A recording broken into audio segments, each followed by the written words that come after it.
सभी गणित प्रेमियों को प्रणाम।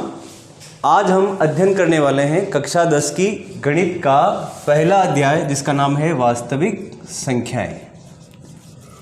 वास्तविक संख्याएं। हमारी इस यात्रा में हम पूरी आपकी 10वीं की कक्षा की गणित को कवर करने वाले हैं। एवरसाइन परिवार कोरोना काल में आपकी जो पढ़ाई का नुकसान हुआ है उसको ध्यान में रखते हुए निःशुल्क कक्षाएं लेकर के आया है। तो आप हमारे साथ बने रहिए, अच्छे से पढ़िए और आपके कोई भी डाउट्स इन क्लासों में होते हैं तो कमेंट सेक्शन में आप लिखिए। रोज़ाना हम आपके डाउट भी सॉल्व करेंगे और पूरे सिलेबस को कवर करने का प्रयास करेंगे। वही टॉपिक हम यहाँ पढ़ेंगे जो आपके माध्यमिक शिक्षा बोर्ड ने जो टॉपिक हटा दिए उनको छोड़ते हुए जो टॉपिक हैं और जिनको ज़्यादा वेटेज है उन पर भी हम ध्यान देंगे। ठीक है, तो आइए हम शुरुआत करते हैं आज के पहले चैप्टर, जिसका नाम है वास्तविक संख्याएं। देखिए, इस चैप्टर के नाम को देखते हैं, इसका परिचय लेते हैं, फिर पुस्तक पर हम चलेंगे। तो सबसे पहले संख्याओं का ज्ञान हमें होना चाहिए कि संख्याएं क्या होती है। आपको पूर्व ज्ञान होगा पिछली कक्षाओं का। ठीक है, अंक से संख्याएं बनती है और संख्याओं को अध्ययन के लिए हम उसका वर्गीकरण करते हैं। ठीक है ना, तब दो नाम हमारे सामने आते हैं, वास्तविक संख्याएं और काल्पनिक संख्याएं। काल्पनिक संख्याएं आगे की कक्षाओं के लिए छोड़ देते हैं, फिलहाल आपके पाठ्यक्रम में है नहीं, वास्तविक संख्याएं हैं। ठीक है, और जितनी भी संख्याएं आप देख रहे हैं वास्तविक संख्याएं। काल्पनिक संख्याएं सर क्या होती है, ये जिज्ञासा होनी चाहिए, लेकिन ये आगे की कक्षाओं के लिए छोड़ सकते हैं। जब अंडर रूट में माइनस की संख्या आ जाती है तब इसका मान हम नहीं निकाल पाते हैं, तब इसकी जो वैल्यू आती है वो आयोटा करके हम देते हैं, वो काल्पनिक संख्याएं होती है। ठीक है, वो कक्षा 11 के लिए आप छोड़ सकते हैं। ठीक है, तो बाकी जो संख्या है वो सारी क्या है, वास्तविक संख्याएं हैं। ठीक है, और वास्तविक संख्याओं में भी अच्छे से अध्ययन करने के लिए हम इसका वर्गीकरण करते हैं, जिसमें हमने नाम सुना होगा प्राकृत संख्याएं, पूर्णांक संख्याएं, पूर्ण संख्याएं। ठीक है ना, natural numbers, whole numbers, integers, ये नाम आपने सुने होंगे। और इस अध्याय में हम देखना चाहें कि इसमें क्या पढ़ाया जाएगा हमें, तो वास्तविक संख्याओं में केवल धनात्मक पूर्णांक पर इसने अच्छे से बात की है इस चैप्टर में। धनात्मक पूर्णांक, पूरे अंक है ना, पूर्णांक किसको कहते हैं, पूरे अंक जो हैं माइनस इनफाइनाइट से लेकर के प्लस इनफाइनाइट तक। ठीक है ना, वो सारे समुच्चय जो है उसको हम कहते हैं पूर्णांक। उसमें भी इस अध्याय में केवल धनात्मक पूर्णांक के दो गुणों पर इस चैप्टर में हमें पढ़ाया जाएगा। वो दो गुण कौन से हैं सर, देख लीजिए। पहला है यूक्लिड विभाजन एल्गोरिथम। हम केवल परिचय भर ले रहे हैं कि इस चैप्टर में, इस अध्याय में हमें पढ़ना क्या है। ठीक है, यूक्लिड विभाजन एल्गोरिथम पढ़नी है हमें। नाम सुना होगा आपने, अगर किताब देखी है और जिस समय हम खड़े हैं तो निश्चित रूप से आपने देखा भी होगा, पढ़ा भी होगा। यूक्लिड विभाजन एल्गोरिथम हमें देखना है, बताया गया इस चैप्टर में। दूसरा बताया गया है अंकगणित की आधारभूत प्रमेय। ये दो गुण हमें पढ़ने हैं, समझने हैं, आत्मसात करने हैं, फिर इस पे उदाहरण करने हैं जी भर के, जितने हम कर सकें। ठीक है, फिर निश्चित रूप से बोर्ड हो चाहे कोई सा एग्जाम हो, कितने भी प्रश्न हमें दे हम कर पाएंगे। तो यूक्लिड विभाजन एल्गोरिथम इस चैप्टर में हमें पढ़ना है और अंकगणित की आधारभूत प्रमेय भी हमें इसमें पढ़नी है। ठीक है, ये तो रहा इसका परिचय, हम इस चैप्टर में देखना क्या है। अब इसको आगमन विधि से हम इसको सरल बनाने की कोशिश करेंगे। ठीक है, नाम से आपको क्लियर हो रहा होगा कि ये भाग पर आधारित कुछ प्रमेय होगी, एल्गोरिथम है। ठीक है ना, विभाजन पर आधारित है और अंकगणित की आधारभूत प्रमेय है। ये भी क्या है, इसको आगे चलकर हम देखते हैं। तो उदाहरणों के माध्यम से इसको देखने का प्रयास करेंगे कि यूक्लिड विभाजन एल्गोरिथम क्या है, इसके क्या उपयोग हैं, क्यों हमें पढ़ाई जा रही है, इसका क्या महत्व है ना, कहाँ काम आती है, सारी चीज़ें हम देखने वाले हैं। चलो, तो जैसा कि कहा, नाम था यूक्लिड विभाजन एल्गोरिथम। विभाजन मतलब बेटा भाग देना। ठीक है, तो भाग देने की प्रक्रिया को थोड़ा सा उदाहरण के माध्यम से समझते हैं और वहीं से निकालते हैं आगमन विधि से इस एल्गोरिथम को। तो याद करिए कि हम कितना अच्छे से इजी वे में भाग देते थे जब हम कक्षा 3 में 2 में पहली बार भाग देना सीखे। तो देखो, कुछ ऐसा स्ट्रक्चर आप बनाते थे। मान लीजिए आपको कहा जाता था कि बच्चे 8 में 4 का भाग देके बताओ। ठीक है ना, 8 में 4 का भाग देके बताओ, तो आप कैसे देते थे, 8 यहाँ लिखा, 4 यहाँ लिखा, फिर 4 का पहाड़ा बोलते थे, 4 एकम 4, 4 दूनी 8, ऐसे बोलते थे ना। कुछ नहीं बच्चा, भाग हो गया, मज़ा आ गया, 8 में 4 का भाग दिया, 2 बार गया, ऐसे ही था। एक और उदाहरण लेते हैं, उदाहरण नंबर 2। अगर आपको कहा जाए बच्चे 9 में 4 का भाग देके बता, तो आप इसको भी ऐसे ही लिखते थे। फॉर्मेटिंग तो आपको यही थी, है ना। कैसे क्या था देख लीजिए, 9 में 4 का भाग दिया, 2 बार ही गया और एक शेषफल बचा, आगे भाग नहीं जा रहा। जब पहली बार भाग देना, फिर आपको बहुत बाद में सिखाया गया कि दशमलव भी होता है ना, आगे बढ़ा सकते हो, है ना, वो बात की बात है। लेकिन इनिशियल स्टेज में पहली बार जब आप भाग कर रहे थे तो आपको ऐसे सिखाया गया था, सही है ना। देखते हैं इसको। फिर गणित ऐसा विषय है, एकमात्र ऐसा विषय है गणित जो आपको ये स्वतंत्रता देता है कि आप अपने उत्तर को स्वयं चेक कर सकते हैं कि आपका भाग, आपने जो भी संक्रिया की, ऑपरेशन किया, वो सही है या नहीं। इस विषय की कितनी अच्छी बात है ये, और किसी विषय में ये सुविधा है ही नहीं, गणित है, इसीलिए गणित महान है। अब आपने जो भाग किया आप खुद चेक कर पा रहे हैं कि सही था कि नहीं था। तो कैसे चेक करते थे आप? इस 4 और 2 का गुणा वापस कर लेते थे, 8 आ जाता, तो सही है, नहीं आ रहा तो गलत था। ठीक है, ठीक है। अब इसको चेक करना था, कभी किया हो तो थोड़ा ध्यान दीजिए कैसे चेक किया होगा इसको, कि 9 में जो आपने 4 का भाग दिया, 2 बार गया और एक शेषफल बचा। ठीक है, तो कैसे चेक किया? 4 और 2 का गुणा किया, 8 आया और शेषफल वापस 1 जोड़ा तो 9 आ गया। ठीक है, तो ऐसे हम चेक करते थे। इसी बात को पकड़ा यूक्लिड नामक व्यक्ति ने, ठीक है ना, यूक्लिड ने, ठीक है, यूक्लिड एलिमेंट्स ने पकड़ा है इसको और एक सूत्र वाक्य में सूत्र बना के दे दिया और उसका नाम चल पड़ा, और नाम क्या हो गया? यूक्लिड विभाजन एल्गोरिथम। हम भी इसको बनाएंगे, ये हम भी जानते थे, हमारे टीचर भी जानते थे, उनके टीचर भी जानते थे, लेकिन पहली बार लिखित रूप में इसको दिया है यूक्लिड ने। ठीक है, चलो इसको देखते हैं। अब इसको हम बनाने की कोशिश करेंगे। इसी ज्ञान को, बड़ा सामान्य सा छोटा सा ज्ञान है, इसको हम संजोने का प्रयास करते हैं, सामान्यीकृत करते हैं, सूत्र बनाते हैं, एल्गोरिथम बनाते हैं। देखिए इस बात को लिखते हैं, ये आपका क्या है? भाज्य। इस भाग की प्रक्रिया में क्या है? भाज्य, विभाजन होने योग्य भाज्य था। इसको बेटा कहते थे भाजक। ठीक है, ये था आपका भागफल, भागफल। ठीक, और ये है आपका शेषफल। ठीक, इस भाग को जो मैं चेक करने की बात कर रहा था कि आपने जो प्रक्रिया की इसको लिखेंगे एक वाक्य में, तो कैसे लिखेंगे? 8 बराबर है, इसको वापस चेक कर रहे हैं, है ना, इस भाग प्रक्रिया को वापस चेक कर रहे हैं कि हमने जो किया सही कि नहीं है, कि 4 का भाग दिया, 8 में 2 बार गया, है ना, तो वापस चेक कर रहे थे, क्या कर रहे थे? 4 का गुणा 2 से कर रहे थे, तो 4 का गुणा 2 के साथ किया 8 और शेषफल कितना बचा? 0। तो कितना आ रहा है आपका? वापस 8 आ रहा है। ऐसे हम चेक करते थे। इसी को देख लीजिए, ये 9 आना चाहिए वापस, कैसे आना चाहिए? 4 का गुणा 2 के साथ करिए, मतलब भाजक का गुणा करिए भागफल से और उसमें शेषफल जोड़ दीजिए। ठीक है, तो भाजक था हमारा 4, भागफल था 2 बार गया था और शेषफल कितना बचा? 1, तो वापस 9 आ रहा है क्या? ये 9 आ रहा है, तो हमारा भाग हमने चेक कर लिया। इस बात को यूक्लिड ने बताया, ठीक है, लिखित रूप में। तो ये तो हमारा उदाहरण है, ऐसा हम अनेक उदाहरण ले सकते हैं, 100, 200, 400, 1000। ठीक है, तो सूत्र कैसे बनते हैं बच्चों? जो हम कर रहे हैं उसका नामकरण दे दीजिए, नाम दे दीजिए, है ना। नाम जैसे ही आपने देखा होगा आपकी किताबों में सूत्र जो ABCD ऐसे लिख रखे हैं, है ना, RQ ऐसे, तो आप भी नाम दे सकते हैं इसको। ठीक है, तो 2 कोई भी संख्याएं थी, इस प्रक्रिया को शुरू से समझते हैं। अगर इसका सूत्र बनाना चाहे तो 8 और 4 लिया मैंने, अगले में 9 और 4 ले लिया, कोई भी 2 संख्या ले सकते हैं। तो पहली संख्या को आप कह दीजिए A और दूसरी संख्या को कह दीजिए B। 2 संख्याएं होंगी जिसमें एक बड़ी होगी और छोटी होगी।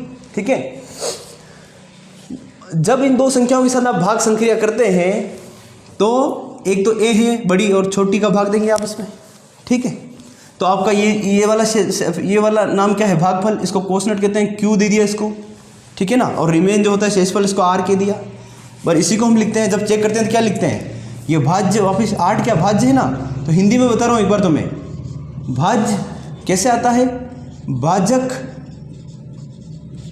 को गुणा करते हैं वापिस भागफल से और शेषफल जोड़ देते हैं, तो ये सूत्र बना। ऐसे हम चेक करते थे, लेकिन अब हमने लिख करके कभी ऐसा याद नहीं किया कि ऐसे चेक करते हैं। हम किसी भी संख्या में भाग दे रहे हैं तो वो हमारा भाग सही हुआ या नहीं हुआ, उसको चेक ऐसे करते हैं, है ना। उसका नामकरण कर दिया, बस जो पद थे उनके नाम दे दिए, है ना।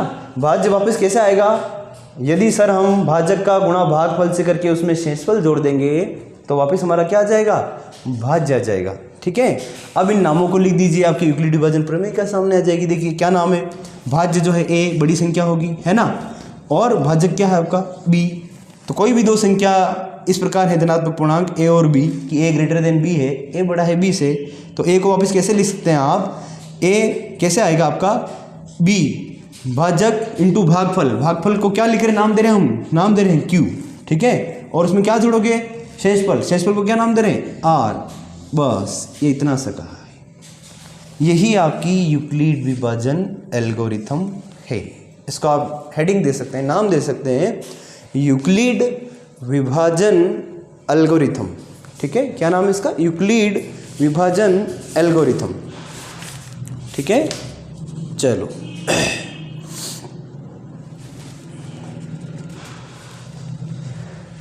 तो इसको आपने समझ ही लिया होगा। दो संख्याएं, इसका कथन भी आप लिख सकते हैं कि यदि दो धनात्मक पूर्णांक a और b है ना, तो उसके लिए दो पूर्ण संख्याएं q और r इस प्रकार विद्यमान है कि आप a को लिख सकते हैं a बराबर है b into Q plus r। ठीक है, ये थोड़ा ध्यान रखिए।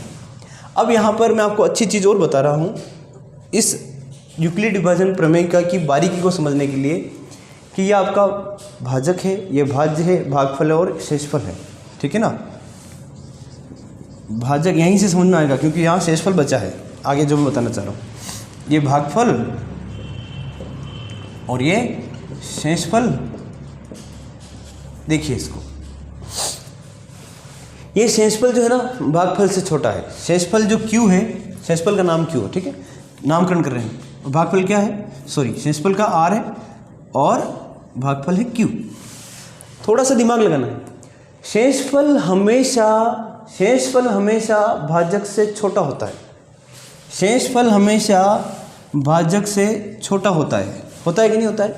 क्यों सर? देखिए, अगर यहाँ पर छोटा नहीं तो बराबर या बड़ा, यहाँ पर अगर 4 होता तो भाग और चला जाता, तो शेषफल आता ही नहीं। ये शेषफल नहीं होता ना, भाग चलता आगे। समझ रहे हो? यहाँ पर अगर 4 होता, भाजक के बराबर ये संख्या होती तो भाग और जाता ना, या 4 से बड़ा होता तो भी भाग जाता। भाग रुकेगा कब? भाग रुकेगा कब? हमें शेषफल मिलेगा कब? जब ये जो संख्या है भाग करने पर जो बचता है वो भाजक से छोटा बच जाए। ठीक है ना, उसी को हम शेषफल कहते हैं। बाकी तो भाग चलता रहेगा। ठीक है, समझ गए होंगे आप। तो इस r के बारे में थोड़ा यूक्लिड ने और बताया कि r जो होता है शेषफल या तो 0 आता है, 0 के बराबर होता है ना, या 0 से बड़ा होता है। शेषफल किसी भी भाग में क्या होता है? या तो 0 के बराबर होता है या 0 से बड़ा होता है, और हमेशा छोटा होगा भाजक से। इस भाजक को हम b कह रहे हैं, थोड़ा सा ध्यान रखना है। a b दो संख्या है, q भागफल है और r शेषफल है। ठीक है, तो यूक्लिड ने यही बताया क्या कि शेषफल या तो 0 के बराबर होगा या 0 से बड़ा होगा। इस सिंबल को कहते हैं, अगर आप में से कोई बहुत ही ज़्यादा फ्रेशर है तो इसको समझ लीजिए, ग्रेटर एंड इक्वल देन, बराबर और बड़ा है। ठीक है, r बराबर और बड़ा होता है 0 से। ठीक है, शेषफल या तो 0 आएगा या 0 से बड़ा आएगा, लेकिन छोटा होगा हमेशा किससे? भाजक से, छोटी है जिस संख्या से आप भाग दे रहे हो उससे। ठीक है, ये बताया था यूक्लिड विभाजन एल्गोरिथम में। ठीक है, इसको लिख सकते हैं हम यूक्लिड विभाजन एल्गोरिथम। अगर आपको समझ में आ गई हो क्या है यूक्लिड विभाजन एल्गोरिथम में, बच्चों नाम से ही क्लियर है। यूक्लिड विभाजन एल्गोरिथम, यूक्लिड विभाजन एल्गोरिथम, ये तो केवल इसको समझना था। ठीक है, मूल रूप से आपको इस लाइन को समझना है और इसी का आगे प्रश्नावली में यूज करना है। विभाजन भाग पर आधारित कोई एल्गोरिथम है। एल्गोरिथम किसको कहते हैं बच्चों?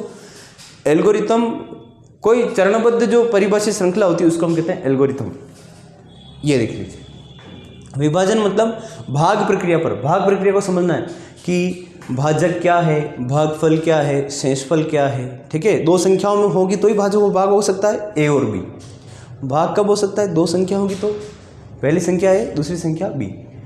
ठीक है, b आपका भाजक है। ठीक है, तो भाग आप देंगे तो आपके सामने भागफल आएगा जिसको हम क्या करें? q करें। ठीक है, और शेषफल आएगा जिसको हम क्या करें? r करें। ये आपस में कैसे संबंधित है? ये भाग को कैसे चेक कर सकते हैं? ठीक है, भाज्य बराबर भाजक इंटू भागफल प्लस शेषफल। ठीक है, a is equal to b into Q plus r। इस प्रकार से आप दो संख्याओं को लिख सकते हैं, आपस में ये संबंधित होती है। ठीक है, जहाँ शेषफल क्या होता है? 0 के बराबर या 0 से बड़ा होता है और भाजक से हमेशा छोटा होता है। ठीक है ना, चलो यही यूक्लिड विभाजन एल्गोरिथम में बताया गया है। इसका कथन हम लिख लेते हैं। यूक्लिड विभाजन एल्गोरिथम क्या है? अगर आपको समझ में आ गई है, नहीं भी आती है तो आप इसको पूछ सकते हैं कि कहाँ आपको डाउट है, ताकि पता लगे कि आप कौन सी बात को समझ नहीं पा रहे हैं। ठीक है, तो इसका कथन है कि दो धनात्मक पूर्णांक a और b दिए रहने पर, इसको आप लिखिए, दो धनात्मक पूर्णांक ए और बी दिए रहने पर आपको कभी दो पूर्णांक भी दे तो आप उसको इस प्रकार से लिख सकते हैं, दो धनात्मक पूर्णांक, ठीक है, दिए रहने पर दो धनात्मक पूर्णांक ए और बी दिए रहने पर ऐसी दो पूर्ण संख्याएं, बहुत ही अच्छी बात है। देखो पूर्णांक कह के फिर पूर्ण आया है, तो काफ़ी जो इंटेलिजेंट बच्चे हैं या जो मेहनत कर रहे हैं, पढ़ रहे हैं, उनसे मैं एक सीधा प्रश्न रखता हूँ कि यहाँ पूर्णांक कहा और वहाँ पूर्ण क्यों कहा, ठीक है। तो दो धनात्मक पूर्णांक ए और बी दिए रहने पर ऐसी दो पूर्ण संख्याएं क्यू और आर विद्यमान है कि होगी, मतलब है ना, विद्यमान मतलब है, विद्यमान है कि क्या, कि हम उनको ऐसे लिख सकते हैं a is equal to B into Q plus R. इतना सा सीधा सा बताया, जो हमने पहले उदाहरण के माध्यम से समझ लिया, उसका कथन ये है, उसको लाइन में से लिखा है, बताया है। दो धनात्मक पूर्णांक अगर हमें दिए हों, कोई भी ए और बी का मतलब कोई भी दो संख्या है, ठीक है, ए और बी दिए रहने पर अगर ये दो हमें दिए हैं तो ऐसी दो पूर्ण संख्याएं भी विद्यमान हैं, मतलब होंगी ही होंगी, इन दो से संबंधित ऐसी दो पूर्ण संख्याएं भी विद्यमान होगी जिनको नाम दे दिया क्यू और आर होगी, कि उनको हम इन चारों को ऐसे लिख सकते हैं, कैसे, A is equal to B into Q plus R, ठीक है ना। तो इसका सीधा सा मतलब समझा देता हूँ वापस में हिंदी में। अगर ए में बी का भाग दें, है ना, अगर ए में बी का भाग दें तो वापस ए को किसके बराबर लिख सकते हैं, ए बराबर होगा B into Q plus R के, क्यू भागफल और आर शेषफल, ठीक है। जहाँ इन यूक्लिड महोदय ने जहाँ आर के बारे में क्या कहा है कि आर या तो बराबर होगा 0 के या 0 से बड़ा होगा, लेकिन हमेशा बी से छोटा होगा। बी क्या है बच्चों, वो संख्या जिसे हम भाग दे रहे हैं, ये भाजक है, शेषफल हमेशा भाजक से छोटा होता है, ये बात कही है। ये है आपकी यूक्लिड विभाजन एल्गोरिथम, ठीक है। चलो उदाहरण से समझते हैं, अब थोड़ा सा उदाहरण लेते हैं इस पर कि ये कैसे काम करें सर, बताइए। बताता हूँ, देखो अगर दो धनात्मक पूर्णांक ए और बी का हम उदाहरण लेते हैं, जैसे दो संख्या मैं आपको बताता हूँ और उन संख्याओं पर हम लगाते हैं यूक्लिड विभाजन एल्गोरिथम, ठीक है। जैसे फॉर एग्जांपल हम ले लेते हैं 11 और 47 या 47 और 11, 47 और 11 दो संख्या मैंने आपको दे दी। आपकी किताब में भी ऐसे ही उदाहरण होंगे। मैं आपकी किताब आपके सामने खोल रहा हूँ और इस किताब में ऐसे उदाहरण, जैसे 10 और 3 दे दिया, 4 और 19 दे दिया, 81 और 3 दे दिया। कोई भी दो संख्या हम ले सकते हैं, किताब का उदाहरण ही लेते हैं, ज़्यादा अच्छा रहेगा। जैसे हम ले लेते हैं किताब का उदाहरण 4 और 19, 4 और 19 दो संख्याएं हमें दी और कहा कि यूक्लिड विभाजन एल्गोरिथम इन पर लगानी है, इनको बताना है। बताते हैं, चलो। तो इन दोनों को देखिए, बड़ी संख्या कौन सी है 19, इसको कह दिया ए, छोटी संख्या कौन सी है 4, इसको कह दिया बी, ठीक है। तो इन दोनों को लिखना है, तो इनके लिए दो संख्याएं ऐसी होगी क्यू और आर। वो कैसे आएगी बच्चों, भाग देने से आएगी। क्यू क्या है भागफल, आर क्या है शेषफल। तो साइड में आप ऐसे कर सकते हैं, 19 में 4 का भाग दिया, कितनी बार जाता है 4 बार, कितना बचा 3 शेषफल बचा। ये आपका ए बड़ी संख्या, बी छोटी संख्या, ये भागफल क्यू और आर शेषफल।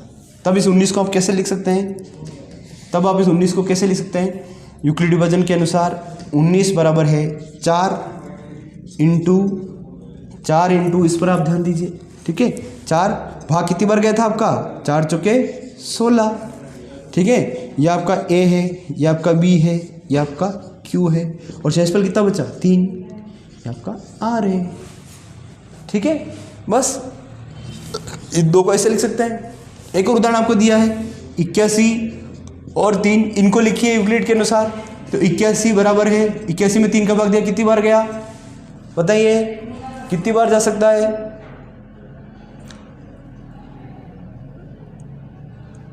27 बार जा रहा है, ठीक है ना। 27 दिया 81 जा रहा है, और शेषफल क्या बच रहा है 0। भागफल भाग देके देखना है, बस ऐसे लिख दिया। ये आपकी किताब की उदाहरण है। हाँ सर लिखना तो आ रहा है, कहीं कहीं नहीं आ रहा तो समझ लेंगे, ठीक है। दो संख्याएं दी हो तो यूक्लिड विभाजन के अनुसार उनको ऐसे लिख सकते हैं, ठीक है। कुछ नहीं, इन दो को भाग देना है और उनको भाग को चेक कैसे करते हैं वापस लिखना है। ये आपका यूक्लिड विभाजन एल्गोरिथम।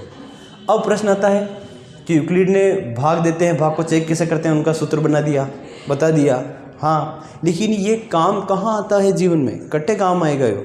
तो ये काम आ सकता है, यूक्लिड विभाजन एल्गोरिथम कहाँ काम आता है मैं आपको बता देता हूँ। और यही इसकी महत्ता है, यही इसकी उपयोगिता है कि ये प्रमेय, ये एल्गोरिथम काम कहाँ आने वाली है। ये समझ लिया जिन बच्चों ने, उनका परीक्षा में प्रश्न गलत नहीं होगा। यूक्लिड विभाजन एल्गोरिथम काम आता है बालकों HCF ज्ञात करने में, हाईएस्ट कॉमन फैक्टर, ठीक है ना। HCF और LCM का नाम सुना होगा। लीस्ट कॉमन मल्टीपल कहते हैं LCM को और HCF को कहते हैं हाईएस्ट कॉमन फैक्टर। दो संख्याएं कोई भी दी हो, जैसे आपको मैंने कह दिया 44 और 22, दो संख्याएं, इनका HCF क्या है, तो वो बड़ी से बड़ी संख्या है। हाईएस्ट मतलब बड़ी से बड़ी संख्या है, कॉमन जो दोनों में हो, दोनों का गुणनखंड हो। फैक्टर का मतलब क्या है, गुणनखंड हो। तो इसकी विधि आपको पता ही है, आप ऐसे लिखते हैं और भाग देते हैं, है ना। तो सीधा सा इसका अर्थ क्या है HCF का, कि इसके गुणनखंडों में, इसके गुणनखंडों में वो देखना है जो दोनों में हो एक चीज़ और बड़े से बड़ा हो। क्योंकि देखो 2 भी इसका गुणनखंड है, 2 भी इसका गुणनखंड है, क्या और भी इससे बड़ा है क्या, वो ध्यान लगाना है। तो 11 दिख रहा है साहब, 11 भी, क्या 11 से बड़ा भी है, हाँ तो खुद 22 है, 22 इसका भी गुणनखंड है, 22 × 1, 22 का भी, तो HCF क्या हो गया, 22 हो गया, ठीक है, ये हो गया। ये तो HCF आपको पता होगा, लेकिन HCF का मतलब आपको पता होगा, लेकिन हम यहाँ पर क्या नया करने जा रहे हैं। इस यूक्लिड विभाजन ने जो बताया ना, जो थ्योरम बताई है कि A = B × Q + R, ये थ्योरम बताइए, इसका उपयोग करते हुए हम HCF निकाल सकते हैं, वो सीखना है। और उसी पर प्रश्न है प्रश्नावली में, ठीक है, वो सीखेंगे। लेकिन देखो मज़ेदार बात क्या है, इसने आपको यूक्लिड विभाजन प्रमेय समझाने के लिए एक बहुत ही रुचिकर पहेली दी है। पेज नंबर 2 पर आप अपनी किताब में देखिएगा कि यूक्लिड विभाजन प्रमेयिका को समझाने के लिए पुस्तक में एक शानदार पहेली दी। क्या कहा कि एक विक्रेता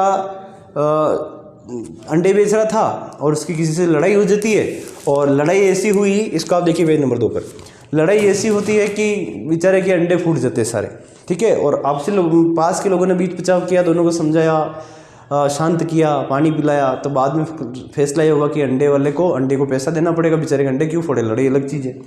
तो उससे लोगों ने पूछा कि भाई तेरे कितने अंडे थे, तो वो भूल गया कि मेरे पास अंडे कितने थे। तो ईमानदार तो था, उसने कहा देखो मेरे पास 150 से ज़्यादा अंडे तो थे नहीं, 150 से ज़्यादा अंडे तो थे नहीं, ठीक है। यूक्लिड विभाजन को समझाने के लिए पहेली है, कहानी है, इसको समझिए, किताब में दे रखी है।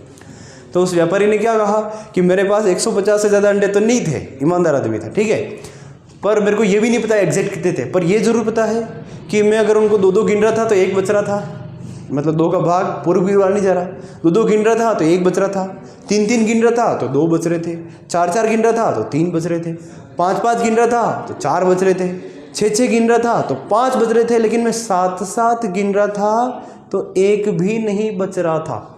इस बात को पकड़िए, 7-7 गिन रहा था मतलब 7-7 है ना, 7 का भाग, 7-7 गिन रहा था तो 1 भी नहीं बच रहा था। इससे सीधा समझ में आ रहा है कि 7 का गुणनखंड है, 7 का भाग पूरी बार जा रहा था, ठीक है। तब उसने जो 6-7 बातें कही है या 5-6 बातें कही है, उस बातों को आप लिखिए कि उसकी जो किताब की बात समझा रहा हूँ कि उसने कहा कि अंडों की संख्या उसकी A थी, नहीं पता उसको कितनी थी, ठीक है, ठीक है। लेकिन उसने क्या कहा, 2-2 गिन रहा था, मतलब 2 से भाग दे रहा था ना वो, तो 2-2 गिन रहा था। A जो अंडों की संख्या थी उसकी, वो 2-2 गिन रहा था, तो क्यों बार भाग जा रहा था, कितनी बार भाग जा रहा था नहीं पता, संख्या पता होगी तो पता लगेगी ना, और शेषफल क्या बच रहा था उसको नहीं पता। एक बात इसने कही कि A को 2-2 गिन रहा था, उसको हम ऐसे लिख सकते हैं। फिर इसने ये भी कहा कि A को 3-3 गिन रहा था, ठीक है, उसने ये कहा ना 2-2 गिन रहा था तो शेषफल 1 बच रहा था, ये कहा देखो, और 3-3 गिन रहा था तो उसका कितना बच रहा था, 2 बच रहा था। इसी अंडे की संख्या A को अगर वो 4-4 गिन रहा था तो उसका 3 बच रहा था। इसी अंडे की संख्या को वो 5-5 गिन रहा था तो भागफल कितनी बार जाना नहीं पता, लेकिन बच कितना रहा था, 4 बच रहा था। इसी अंडे की संख्या को 6-6 गिन रहा था, 6 से भाग दे रहा था, 6-6 गिन रहा था मतलब क्या, 6 से भाग दे रहा था, 6-6-6 ऐसा, ठीक है।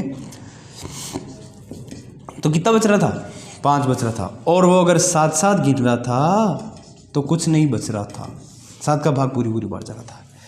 ये पहली उसने कही। अभी यूक्लिड विभाजन एल्गोरिथम है हमारे पास, तो हमने उसकी सारी बातों को गणितीय रूप में लिख लिया, सूत्र वाक्य में लिख लिया। अब कितनी शानदार पहेली है, एक अंडे वाले के पास 150 से ज़्यादा अंडे थे नहीं, ठीक है, और अंडे कितने थे उसने हिंट दिया, संकेत दिए कि 2-2 गिन रहा था तो 1 बच रहा था, 3-3 गिन रहा था 2 बच रहा था, 4-4 गिन रहा था 3 बच रहा था, ऐसे। अब बताओ कि उसके पास एग्जैक्ट अंडे कितने थे। अगर आप गणित के स्टूडेंट हैं तो आप बता सकते हैं, है ना। ये तो इसको हेल्प करने में यूक्लिड मदद कर रहा है। तो इसको कैसे हल करते हैं बताता हूँ मैं आपको। तो यहाँ से पकड़ना है इस बात को, अब लगाना दिमाग, क्योंकि उसने लास्ट बात कही क्या कि साथ साथ गिन रहा था तो कुछ नहीं बच रहा था। मतलब वो जो भी संख्या 150 से कम अंडे जो थे वो 7 के पहाड़े में आते हैं या 7 का भाग उनमें पूरी बार जाता है। ठीक है, तो वो कहाँ कैसे शुरू करते हैं, 70 मानोगे तो ये बात तो सेटिस्फाई हो रही। फिर 70 में 2 का भाग दोगे तो क्या उसमें एक सेशफल बच रहा था, नहीं बच रहा था। देखिए ना आप कैसे सर 70 में 2 का भाग दोगे तो 35 बार पूरी बार जा रहा है, तो सेशफल बच नहीं रहा, तो 70 नहीं हो सकता। ठीक है, यहाँ से पकड़ा कि वो जो भी संख्या थी उसमें 7 का भाग पूरी बार जा रहा था। ठीक है, तो 70 के बाद वो संख्या कौन सी 77 है, तो 77 में 2 का भाग दे रहे हैं तो 1 बच रहा था। हाँ ठीक है, लेकिन फिर आप 3 का भाग दे रहे हो तो 3 का भाग दे रहे हो 2 बच रहे हैं क्या, ऐसे चेक करना। देख लेते हैं इसको। और तो 3 का भाग दे रहे हैं तो 2 बार जाएगा, 1 बचा तो 2 बच रहा था, ये भी ठीक है। लेकिन 4 का भाग दोगे इसमें तो सभी संबंध संतुष्ट होने चाहिए। तो ये 77 मैंने लिया है, इसको मैं चेक कर रहा हूँ, ये संतुष्ट हो रहा है, ये संतुष्ट हो रहा है, तो 77 को यहाँ चेक कर रहा हूँ मैं। इसको 4 का भाग दूंगा 3 बचने चाहिए, 4 का भाग दिया 1 बार, 3 बचा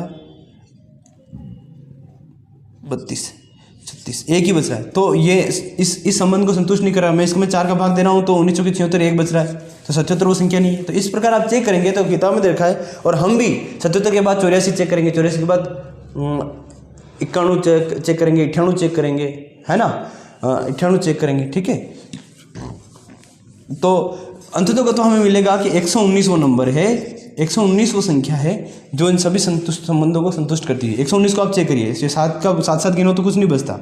ठीक है ना, 7 गिनो तो कुछ भी नहीं बनता।